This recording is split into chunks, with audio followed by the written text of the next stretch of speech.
Muy buenos días, queridos hermanos, amigos. Hemos cantado 3 coros hermosos. El primer coro nos deja una frase para recordar y tenerla en nuestra mente, en nuestro corazón, mientras escuchemos y compartamos juntos la palabra. El primer coro nos decía: tú eres Dios. El segundo coro nos decía que por su amor yo vivo, yo camino, yo canto, yo le sigo. Y terminábamos con este último coro maravilloso: que nada le puedo esconder porque el Señor sabe absolutamente todo de mí. Una sola verdad, decía el coro. Y eso tiene que ver con el pasaje que juntos vamos a compartir. Aldo nos leyó un salmo. Quiero recordar un versículo que Aldo compartió con nosotros en esta mañana. El versículo 9 del Salmo 36. Porque contigo está el manantial de la vida. En tu luz veremos la luz. Ustedes saben que hay un evangelio muy hermoso, muy profundo en la palabra de Dios. Y es el evangelio de San Juan. El evangelio de San Juan tiene una característica: es distinto al resto de los evangelios. Juan escribió cosas que no aparecen en los otros evangelios. Y es una fuente de inspiración y de estudio para todo aquel que cree en el Señor Jesucristo. Podríamos estudiar el evangelio de Juan de formas diferentes. Pero algunos ven 3 temas muy importantes en el evangelio según San Juan. El primer tema es la luz. Cuando uno ve desde el capítulo 1 hasta el capítulo 2, hermanos, hay aproximadamente 16 referencias acerca de que el Señor Jesucristo es la luz. Decía el salmista: en tu luz veré la luz. Jesús se dio a conocer como la luz. La última parte del Evangelio, a partir del capítulo 18 hasta el capítulo 21, aunque no sea la palabra que más se repite, pero el tema es la vida. Y el salmista nos decía acerca de la vida: en Él está la vida. Bastaría con mirar capítulo 20, versículo 31. Vamos todos con nuestra Biblia abierta. Juan, capítulo 20, versículo 31. Pero estas cosas se han escrito para que creáis que Jesús es el Cristo, el Hijo de Dios, y para que creyendo tengáis vida en su nombre. Así que arrancamos pensando en la luz, que está en Cristo y que es Cristo. Terminamos el Evangelio pensando en la vida, que está en Él, porque Él es la vida. Pero tenemos una parte central del capítulo 13 al capítulo 17. Y ustedes saben que el tema central es el amor. Y de eso me gustaría compartir hoy con ustedes. Evangelio de Juan, capítulo 13.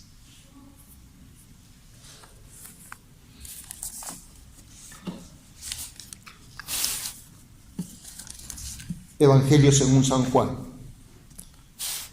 capítulo 13. Queridos hermanos, todos tenemos seguramente en nuestras Biblias un título: Jesús lava los pies de sus discípulos. Y cuando uno lee esa expresión, creo que lo primero que pasa por nuestra mente es preguntarnos: ¿por qué Jesús lavó los pies de sus discípulos? Y es como que me voy a ir adelantando, voy a dar algunas de las razones, pero luego, si el tiempo nos permite, lo vamos a ir viendo más en detalle. En primer lugar, quiero que pensemos cuando leamos este pasaje que Jesús sabía que su hora había llegado. Y ese es uno de los motivos por el cual el Señor Jesucristo toma esa posición, se arrodilla, se inclina para lavar los pies de sus discípulos.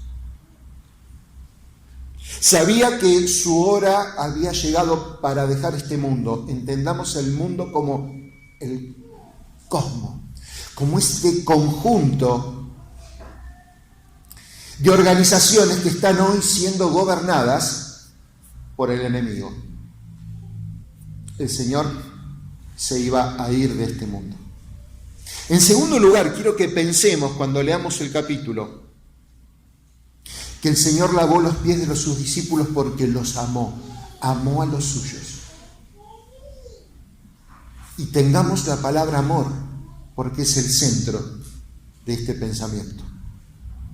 En tercer lugar, quiero que cuando veamos este pasaje pensemos que el Señor lavó los pies de sus discípulos porque se dio cuenta que se había infiltrado un invitado a esta fiesta que nadie esperaba, y era Satanás. Con este escenario vamos a entender por qué Jesús lavó los pies de los discípulos. ¿Cómo llegamos al capítulo 13? Me van a decir, y terminando el 12, claro. Capítulo 12, verso 44. Jesús clamó y dijo: el que cree en mí, no cree en mí, sino en el que me envió. Y el que me ve al que me envió.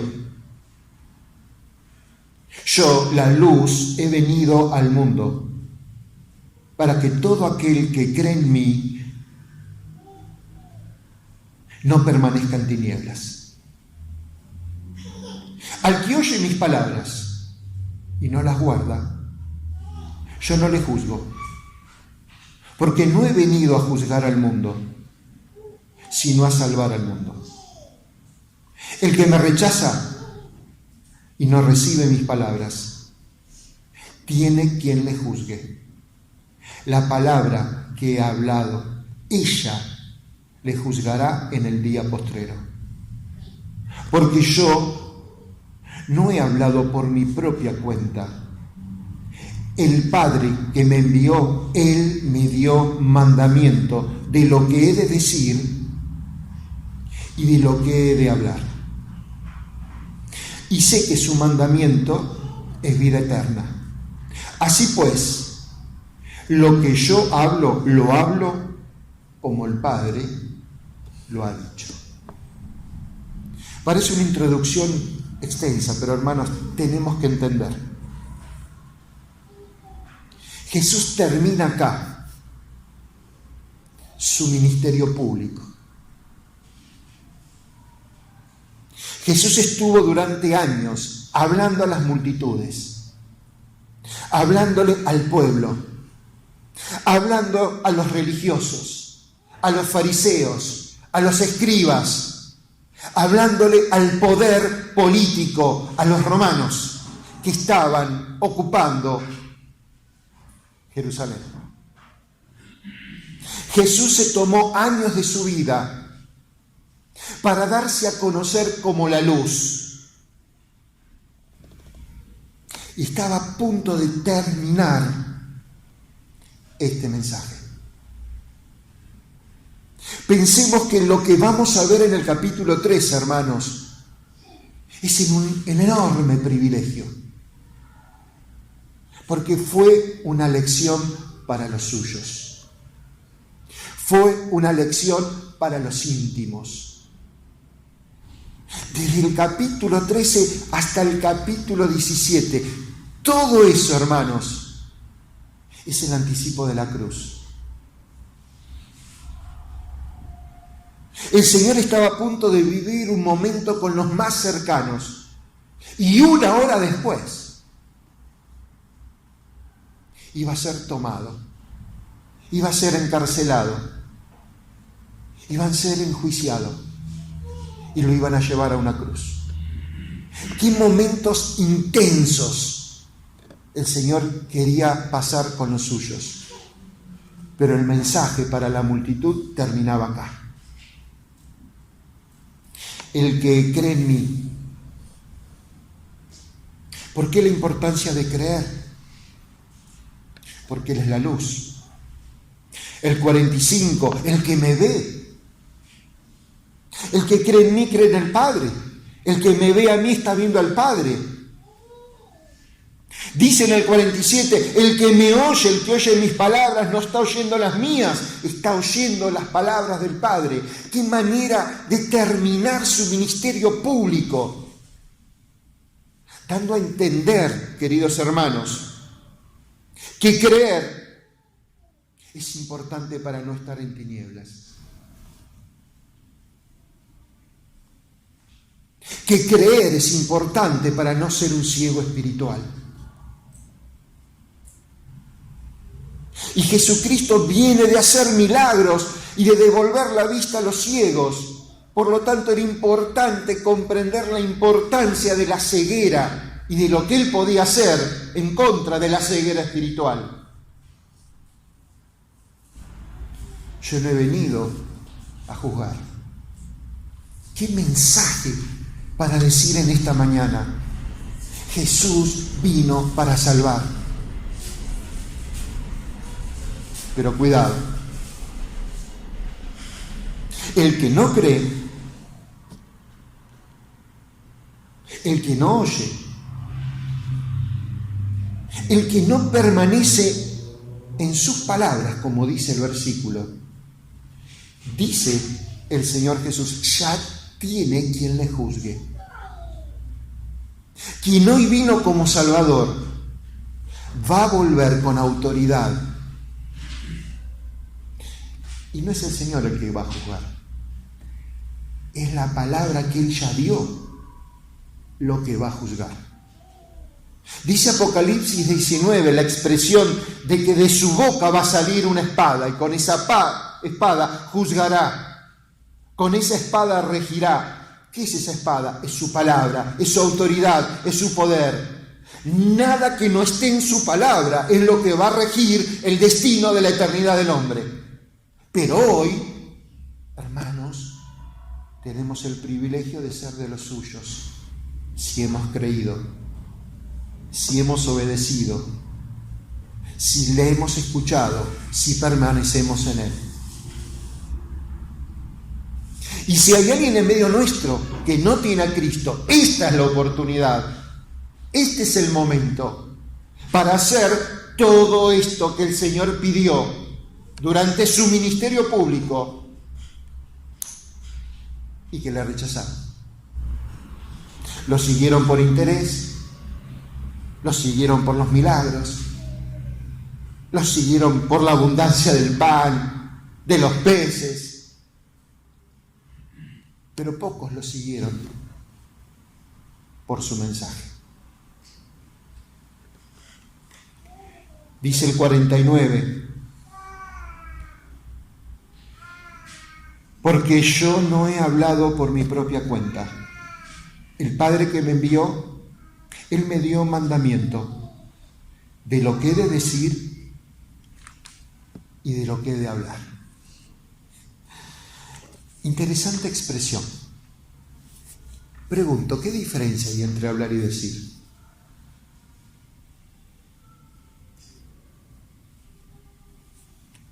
¿Y? Yo a lo largo de mi carrera escuché, bueno, a ver, decime la diferencia entre hablar y escribir. Es claro. Hablar y escuchar, es claro. Hablar y contestar, y es claro. Decir y hacer, esa la usamos, Una cosa es decir y otra cosa es hacer. Pero Jesús dice que hay una diferencia entre hablar y decir. ¿Cuál es la diferencia?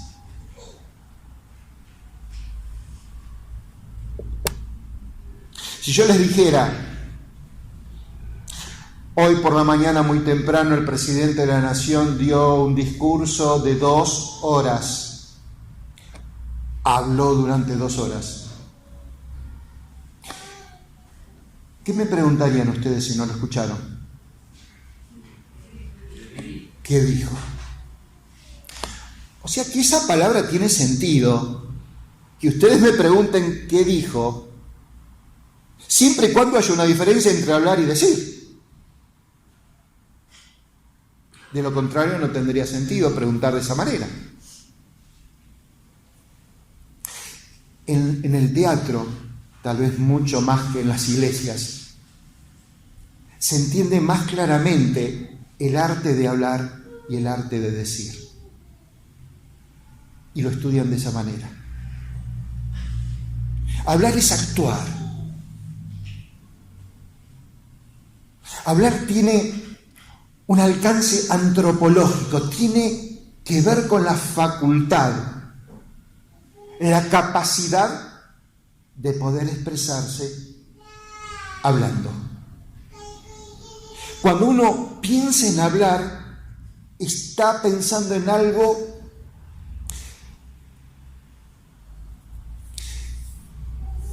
que no necesita de alguien. Yo puedo hablar sin que nadie me escuche. Pero cuando usamos el término decir es porque tiene que haber alguien que interactúa. Vieron que hay verbos transitivos e intransitivos. La diferencia entre ellos es que uno necesita el objeto directo y el otro no. Eso es lo que le enseñan en la escuela. El decir necesita a alguien que reciba el mensaje. Se puede decir cosas sin hablar. Se puede hablar sin que alguien esté escuchando. Y Jesús aclaró, miren, yo he hablado lo que el Padre me dijo que hable. No importa que no hayan escuchado. Yo no cambié el mensaje. Yo no adecué las cosas para dejarlos contentos. Lo que yo hablé es lo que el Padre me dijo que yo tenía que hablar. Pero al mismo tiempo, yo dije cosas. Yo dije cosas cuando hacía milagros. Yo dije cosas aun cuando estaba callado. Yo dije cosas cuando caminaba. Yo dije cosas cuando me agaché en tierra y con mi dedo escribí algo que nadie pudo ver, pero yo dije cosas. Y algunos percibieron que las cosas que dije son de Dios. Y en este contexto, queridos hermanos, Jesús toma a los suyos. Juan capítulo 13, verso 1. Antes del día de la fiesta de la Pascua, sabiendo Jesús que su hora había llegado para que pasase de este mundo al Padre, como había amado a los suyos que estaban en el mundo, los amó hasta el fin. Y cuando cenaban, como el diablo ya había puesto en el corazón de Judas Iscariote, hijo de Simón, que le entregase, sabiendo Jesús que el Padre le había dado todas las cosas en las manos y que había salido de Dios y a Dios iba, se levantó de la cena y se quitó su manto y tomando una toalla se la ciñó. Luego puso agua en un lebrillo y comenzó a lavar los pies de los discípulos y a enjugarlos con una toalla con la cual se había ceñido. Entonces vino a Simón Pedro y Pedro le dijo: Señor, ¿tú me lavas los pies? Respondió Jesús y le dijo: lo que yo hago tú no lo comprendes ahora, mas lo entenderás después. Pedro le dijo: no me lavarás los pies jamás. Jesús respondió: si no te lavare, no tendrás parte conmigo. Le dijo Simón Pedro: Señor, no solo mis pies, sino también las manos y la cabeza. Y Jesús le dijo: el que está lavado no necesita sino lavarse los pies, pues está todo limpio, y vosotros limpios estáis, aunque no todos. Porque sabía quién le iba a entregar, y por eso dijo: no estáis limpios todos. Queridos hermanos, el tiempo pasa y voy a ser rápido, acorde al tiempo. La hora había llegado. Siempre Jesús nos da una referencia del tiempo. Antes de la fiesta de la Pascua, antes de celebrarse esa reunión religiosa, el Señor buscó estar con los suyos, en un aposento alto, en un lugar distinto. No entendemos por qué el Señor o Juan no hace una clara referencia de la cena del Señor. Es interesante ver ese tema, como si lo vemos en los otros evangelios. Es que no tenemos que olvidar que Juan es el último evangelio.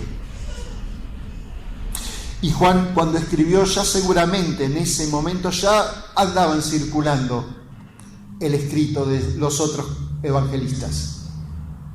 Es muy probable que Juan ya sintiera en ese momento que para algunos hermanos la cena del Señor pasaba a ser un ritual, y él no haya querido darle hincapié al ritual, porque lo que interesa es Cristo, lo que interesa es la palabra de Cristo, que siempre tiene que estar presente en la cena. La comunión es importante, pero lo que llena es la palabra. La comunión nos hace bien, pero la palabra nos hace mejor. Y Juan se quiso concentrar en esto, en el que dijo que él era la palabra, que él hablaba de parte de Dios, que él decía las cosas de parte de Dios. Es interesante ver que no hace referencia a la cruz. Lo había hecho en otras oportunidades con anterioridad, pero ahora simplemente se limita a pensar en el tiempo, pero la sombra de la cruz está presente, porque dice: la hora llegó, los amó hasta el fin. Se refiere hasta el extremo, expresión que significa los amó sin límites. De tal manera nos amó, cantamos hoy. La sombra de la cruz está presente cuando dice pasar de este mundo, de este cosmos, de este sistema que no es su sistema, es el sistema del ser humano. Nos habla de tiempo. Pero Jesús hizo tiempo, hermanos. En una hora iba a ser capturado, pero se hizo tiempo. Lo que habrá sido estar en esta escuela, en esta clase, a solas con el Señor y escuchar todos estos discursos. Quería estar con sus amigos, quería estar con sus discípulos, quería estar con sus futuros testigos. Sabía que había cosas que no iban a entender. Pedro, no lo comprendes ahora, lo vas a comprender después, no te preocupes. Pero buscaba tener eso. Jesús ama a todas las personas, pero a los suyos los ama de una manera especial. Querido hermano y hermana, te quiero decir esto: Dios te ama, pero Jesús te ama de una forma especial. Y busca guiarte, acompañarte, enseñarte y protegerte. Y cuando uno va al versículo 2, uno entiende que el diablo ya había decidido utilizar a Judas como instrumento. Estaba presente en el corazón de Judas. Podemos decir que lo que había en el corazón de Judas se lo pasó al corazón, el corazón del diablo se lo pasó al corazón de Judas. Lo contagió de su deseo de hacer el mal. Ahora, hermanos, sabiendo esto, dice el verso 3, Jesús sabía esto. Judas estaba en medio de los 12 y aún así lavó los pies de todos sus discípulos. Quiero terminar viendo las cosas como las vio Juan. Juan vio dos cosas. Vio una evidencia muy clara del amor verdadero de Jesús. Yo quiero que hoy pienses en el amor de Jesús. Hoy fue el tema de la cena, pensar en el amor del Señor. Quiero que pienses en un amor inmutable, sabiendo que Judas iba a hacer eso, sabiendo que Pedro iba a reaccionar de esa manera, sabiendo que Pedro le iba a negar 3 veces, sabiendo todas las cosas. Jesús tiene un amor compasivo y atento con cada uno de nosotros. Hermanos, no lo entiendo. Nos cuesta comprenderlo. Amar a todos, pero amar de una manera especial a los suyos. Amar a todos de tal manera que hizo que Jesús no piense en sí mismo. Por eso fue a la cruz. No pensaba en su dolor, no pensaba en su sufrimiento. Sí tenía la carga de lo que iba a ser sentir el desamparo de Dios por ampararnos a nosotros. Sí sentía su alma cargada por lo que iba a significar hacerse pecado sin ser pecador. Se agachó a limpiar y a lavar los pies de los discípulos, aquel que en otro capítulo anterior le ungieron los pies porque sus pies eran santos, porque su andar era limpio, porque en él no había pecado. Y Jesús tenía los pies ungidos con nardo puro. Ahora es Jesús quien les dice a sus discípulos: se tienen que dejar limpiar los pies. ¡Qué amor! Necesitaban eso. Los suyos tienen que entender que el amor del Señor lleva hoy en día a seguir deseando lavar nuestros pies. Necesitamos limpieza de nuestro andar diario, de nuestras caídas, de nuestras miserias, de nuestros fracasos. Lo primero que ve Juan es la evidencia de un amor verdadero. Hermanos, no hay amor como el de Cristo, cantamos. Termino con lo segundo que Juan ve. Juan ve en el acto de lavar una demostración de lo que es la verdad. Él encuentra en Jesús una verdad que asombra por su pasión. Una verdad que elimina las pretensiones de sus discípulos. Pero sobre todas las cosas, una verdad que remueve la hipocresía, que revela lo que hay oculto en el corazón. ¿Se imaginan a Jesús arrodillado delante de Judas, mirándolo a los ojos? Lo cantamos hoy. Tu mirada puesta en mí me llena de tu paz. ¿Qué habrá sentido Judas cuando Jesús le lavaba los pies? La verdad de Cristo remueve la hipocresía. La verdad de Cristo lo llevó hasta ese momento, darle la oportunidad a Judas de sentir y de percibir el amor que Jesús tenía por Judas.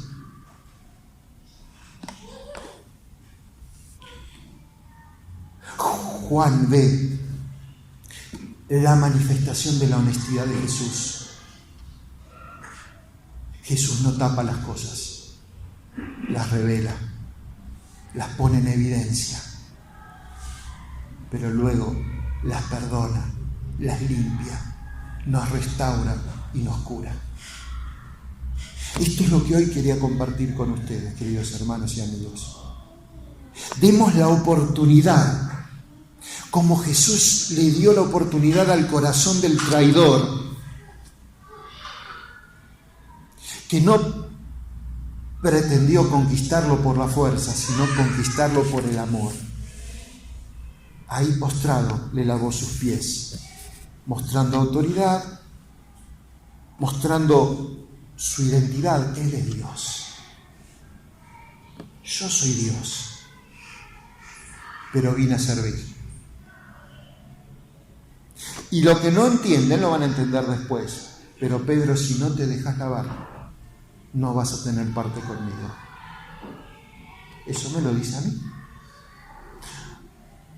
Cristo vino, Cristo enseñó, Cristo murió, Cristo ascendió, pero saben, hoy quiere seguir limpiándome. Y qué triste que hay hijos que sienten que no necesitan ser limpiados. Vamos a inclinar nuestros rostros, vamos a orar. Nuestro Dios y nuestro Padre, te damos gracias porque tú nos das la oportunidad, mirándonos, hablándonos, de librarnos de nuestra propia hipocresía. Gracias, Padre Celestial, que Cristo murió y resucitó y la muerte no lo pudo retener. Y gracias, Padre Celestial, porque vemos en este acto tu deseo y tu lucha por librarlo a Judas. Librarlo de lo que lo dominaba, librarlo de lo que había entrado en su corazón. Gracias, Padre, que en este acto vemos tu deseo de acercarte, de hablar. No fueron los discípulos los que lo buscaron para ser limpios. Él, Señor, los buscó. Así te acercaste a nosotros y nos limpiaste. Te damos gracias, Señor, que tú conoces todas las cosas. Y eso nos da la tranquilidad de poder acercarnos y pedirte perdón. Si alguien en medio nuestro aún no te tiene, que hoy pueda ser Jesús el Salvador y no mañana el Jesús que con su palabra va a juzgarlo. Señor, te rogamos que nos despidas con tu paz y con tu bendición y que en esta semana que comenzamos podamos disfrutar el amor que Jesús tiene por los suyos. A Él sea toda la gloria, ahora y por siempre. Amén. Amén.